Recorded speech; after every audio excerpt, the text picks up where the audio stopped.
Saturday, June 23rd, 2012. 12 a.m. Constance found Seth aggressively slapping a boulder while he was completely nude.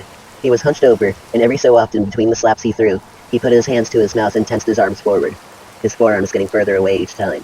As she approached from behind, she mustered up the courage to shout, "Seth, what the fuck are you doing?"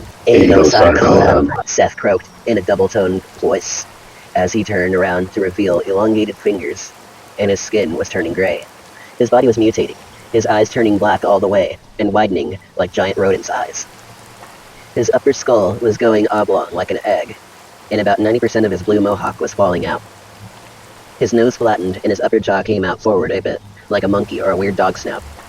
His arms got longer, and so did his toes. His fingers stiffened and hardened, like claws made of stone.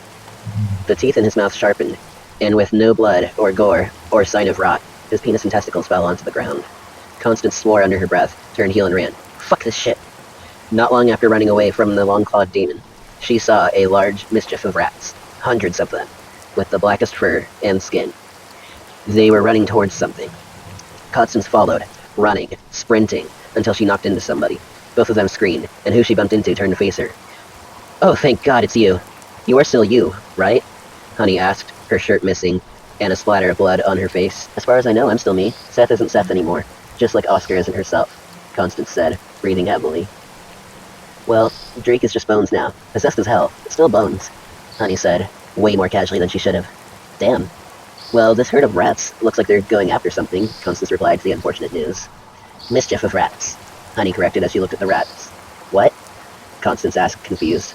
"A group of rats is called a mischief," Honey said, walking with Constance as the two of them giggled. It took them a long time to find where the rats were running to. It was after 1 in the morning when the rats started circling someone hunched over. They were naked and hair brown was falling out. As the two girls looked low, they each recognized something. Constance recognized the buttocks, and Honey recognized the scrotum.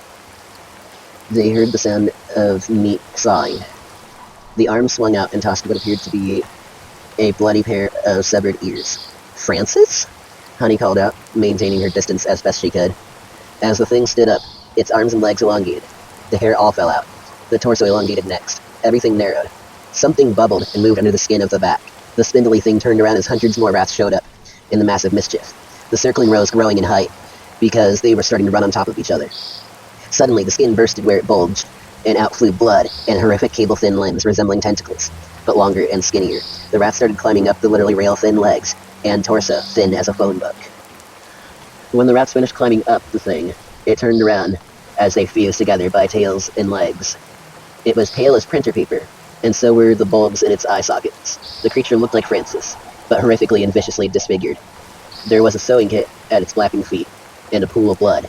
The needle was dangling from its cheek, and his nose was broken and sewn shut, just as tight as his lips. As soon as Honey and Constance saw the face, they ran. They were the only ones left who had not become creatures.